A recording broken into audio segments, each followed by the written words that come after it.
Can America survive a full-scale invasion? In 250 years, no army has ever conquered the United States. Not one. The British tried but failed. Japan bombed Hawaii and lost an empire. Every superpower since has looked at the map and realized the same thing. Invading America isn't war. It's suicide. But here's the question nobody ever asks. What if it actually happened? What if everything collapsed and America had to survive on its own? Could the US withstand a full-scale invasion? Not on screens, but in reality? And what would that war actually look like? It almost never happens. In 1814, the British invaded and burned Washington, D.C. The White House, the Capitol, even the president fled. That remains the only time in history that a foreign army captured the U.S. Capitol. In 1916, Pancho Villa's men raided New Mexico, killed Americans, and vanished back across the border. In 1942, Japan occupied two small frozen islands in Alaska. When the U.S. retook them, the brutal terrain killed nearly as many men as the enemy did. And that's it. No one has ever conquered the mainland United States, because America is a nightmare to invade. Look at the map. Two oceans, the Atlantic and the Pacific. They're not just bodies of water, they're walls. The Pacific alone stretches nearly 5,000 miles, a moving barrier of storms, currents, and vast emptiness. Even superpowers choke on that distance. That's why Hitler never tried. That's why Japan only struck Hawaii. It's too far, too hard, too costly. During World War II, when the US attempted the reverse on invading across the Pacific, it took 3 years, tens of thousands of ships, and entire floating cities of fuel and logistics. That's how difficult a transoceanic invasion truly is. Even modern militaries understand the math. A single carrier strike group burns millions of gallons of fuel per week. Crossing 5,000 miles means weeks of exposure to satellites and submarines. But suppose someone somehow made it. Beyond those oceans lies a land built like a fortress, not by generals, but by geology. Imagine an enemy fleet finally reaching the Pacific Northwest. They'd expect beaches, they'd find cliffs. The Olympic Peninsula rises almost straight out of the ocean. No flat ground, no easy landing zones. Storms slam the coast like artillery. Rain falls relentlessly. Some areas receive nearly 12 feet a year. That's not weather, that's warfare. The coastline itself fights back. Jagged rock, hidden coves, shifting sandbars. Sailors called it the graveyard of the Pacific. Over 2,000 ships have wrecked here, at nearly one for every 3 miles of shoreline. Even today, the Columbia River Bar is so dangerous that pilots need a special license to cross it, and ships are still lost. One wrong swell, one gust too strong, gone. Behind that chaos stands another barrier, the Coast Range. It isn't massive, but it's close enough to the sea to trap clouds and crush momentum. Even lighthouses built to endure centuries have been rebuilt farther inland as the ocean devours the shore. Before invaders ever see a city, they'd be fighting rain, mud, and gravity. And beyond that lies a land that punishes armies long after the storm passes. Suppose they somehow land. Now comes the real enemy, the continent itself. Deserts, mountains, swamps, snow, every mile different, every region hostile. Afghanistan exhausted superpowers with a few 100,000 rifles. The United States would represent resistance on a vastly larger scale, but reaching that stage is nearly impossible because the sky sees everything. An invasion requires secrecy. Secrecy died decades ago. Satellites track ships, aircraft, and thermal signatures. Drones loiter for days. Radar blankets both oceans. In 1991, U.S. satellites detected tanks concealed under sand. Today, imaging systems can identify objects with extraordinary precision from orbit. A fleet crossing the Pacific would leave a detectable trail weeks before arrival, and once identified, it would face carrier strike groups, submarines, and long-range bombers long before reaching Hawaii. You cannot conceal an invasion on a planet saturated with sensors, so instead of attempting to land forces directly, adversaries would likely seek to weaken America from within before ever approaching its shores. The first battlefield would be digital. Cyberattacks targeting the power grid, financial systems, GPS networks, air traffic control, disable the infrastructure, create panic, fracture coordination. Because if anyone ever hopes to invade physically, they would first try to make America collapse virtually. One EMP blast might in cars stall, planes lose guidance, power grids collapse. In an instant, 21st century America reverts to the 19th. Then comes disinformation, fake news, manufactured outrage, artificial enemies, turn neighbors into rivals, distract the nation while strategic pieces move quietly in the background. That is the modern invasion blueprint. Because dividing 330 million minds is far easier than crossing 5,000 miles of ocean. And if that fails, the only remaining options are doomsday ones. Weapons designed not to win wars, but to end civilizations. Bioweapons, engineered viruses, anthrax, plague, nuclear fire capable of erasing cities in minutes. But conquer what exactly after that? A radioactive wasteland? Even deploying such weapons would be suicidal. America's second strike nuclear capability guarantees mutual destruction. If the mainland burns, the attacker burns with it. So adversaries posture instead. Missile tests, military parades, strategic threats. None of it crosses those oceans yet because they understand what waits. The largest, most battle-tested military force in modern history, backed by terrain that defeats invaders before soldiers even engage. Russia struggles to hold Ukraine. China has not fought a major war since 1979. Meanwhile, the United States has operated continuously across multiple theaters for decades. Europe, the Pacific, deserts, jungles. Each conflict refined logistics, power projection, and command integration. The U.S. Navy operates 11 aircraft carriers. The rest of the world combined fields roughly half that number. The Air Force can strike targets anywhere on Earth within hours. Every state maintains a National Guard unit familiar with its bridges, highways, terrain, and infrastructure. Even if hostile troops somehow landed, reinforcements could deploy rapidly from Guam, Japan, or Germany. Borders, allies, oceans, missile defense, armed civilians, persistent surveillance. That is why no one attempts it, because the only force capable of conquering America is America itself. Division, hatred, internal fracture. Abraham Lincoln warned of it. If destruction ever comes, it must be self-inflicted. If the United States ever falls, it will not be to tanks or fleets. It will be to polarization, manipulation, and internal collapse. So could a foreign power invade the US? They could attempt it. But it would be the most catastrophic gamble in modern history. Oceans would consume fleets. Air power would annihilate supply lines. Resistance would erupt in cities and rural terrain alike. Perhaps a port is seized, perhaps a city suffers. But conquer the entire country? Strategically implausible. Lay down your weapons and have complete immunity, or in the alternative, face certain death. Israel is bombing Iran's capital for a second day. Large explosions have been heard across Tehran. Israel's military says it's carrying out what it's calling a broad wave of strikes in the heart of the Iranian capital. The Middle East is boiling once again. But this is not just a fight between Israel and Iran, it is a long-term strategy, decades in the making. Hezbollah's missiles, drone attacks launched from Yemen, underground nuclear facilities, and the looming economic threat over the Strait of Hormuz. These are not isolated events. They are pieces of a much larger design. Iran has constructed what many analysts call a ring of fire, while Israel is moving closer to what it considers its final red lines. On both sides stand global superpowers, each protecting their own strategic interests. This is not merely the anatomy of a regional war. This is the anatomy of World War III. To understand the depth of hostility between Israel and Iran, we need to step back to 1979. Before that year, Iran and Israel were quiet partners. They shared intelligence and even cooperated militarily. But the 1979 Iranian Revolution did not just change a government, it permanently rewired the geopolitics of the region. The Israel that had been a partner to the Shah's Iran became the little Satan in the rhetoric of Ayatollah Khomeini's Iran.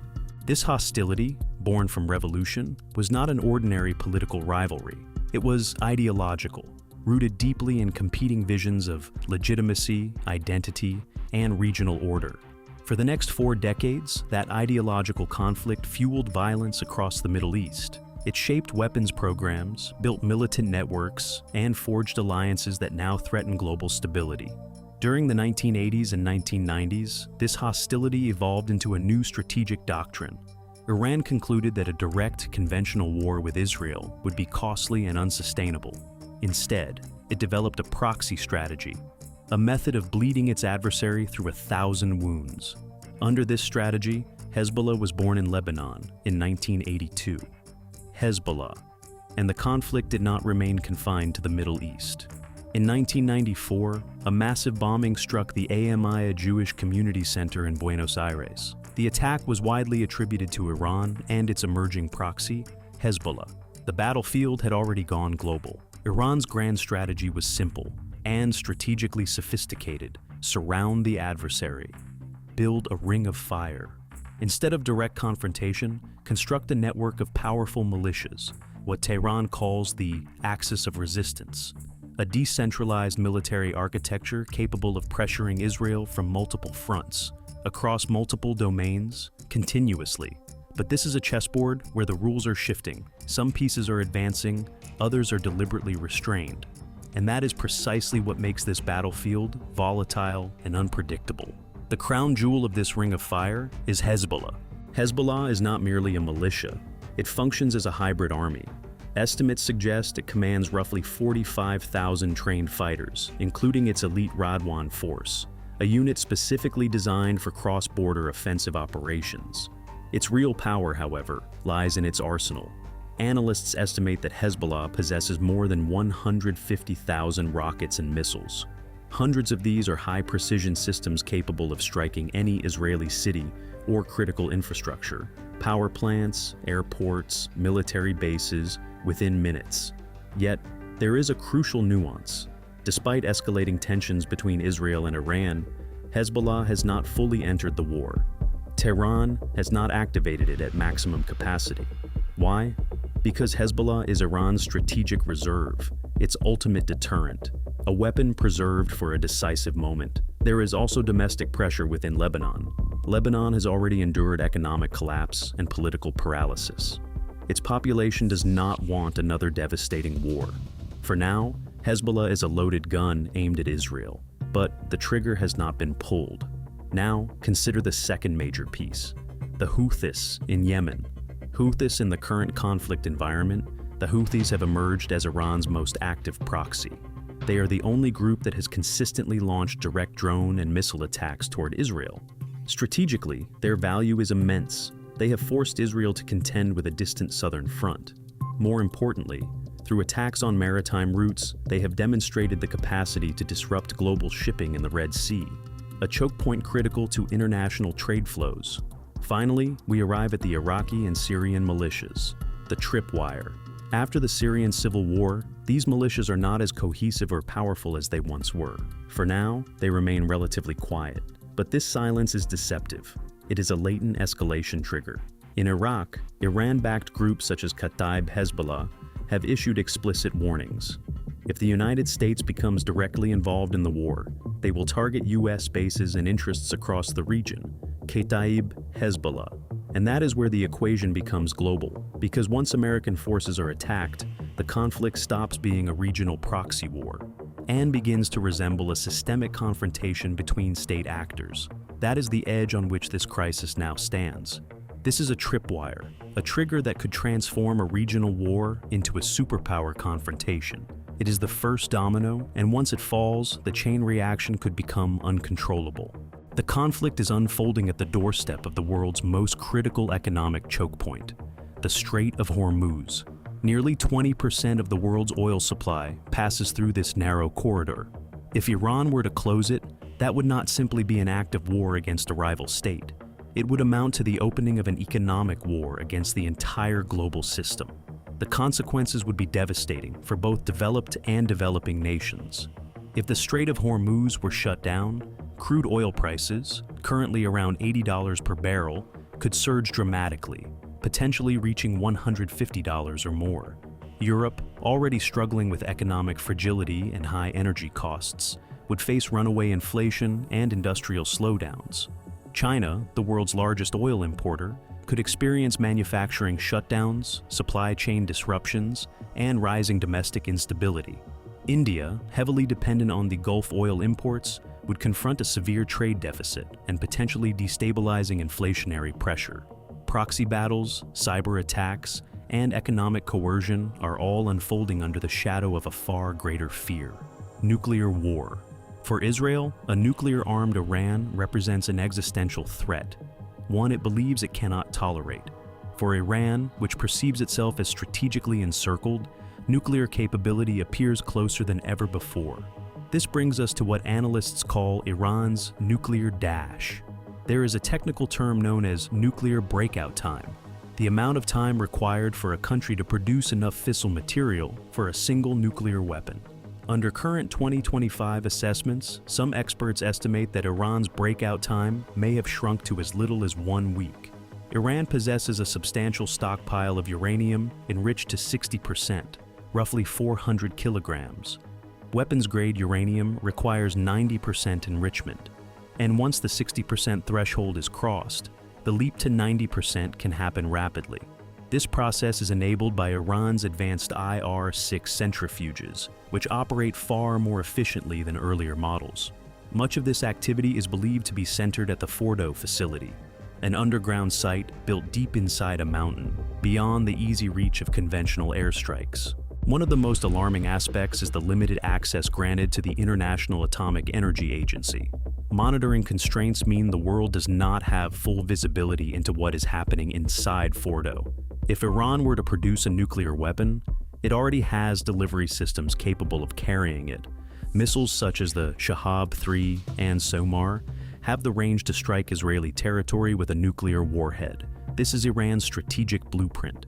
But in this high-stakes game, Israel is also believed to maintain an ultimate contingency doctrine, a retaliatory posture often referred to as the Samson option, a strategy implying that if Israel faces annihilation, it would respond with overwhelming force. This is Israel's rumored strategy, a doctrine spoken of only in hushed tones. According to this concept, if the Israeli state were to conclude that its destruction is inevitable, that it is on the verge of annihilation, it would respond with its undeclared nuclear arsenal in a way that ensures its enemies are destroyed alongside it, taking them down with it. This would not be triggered by a minor strike.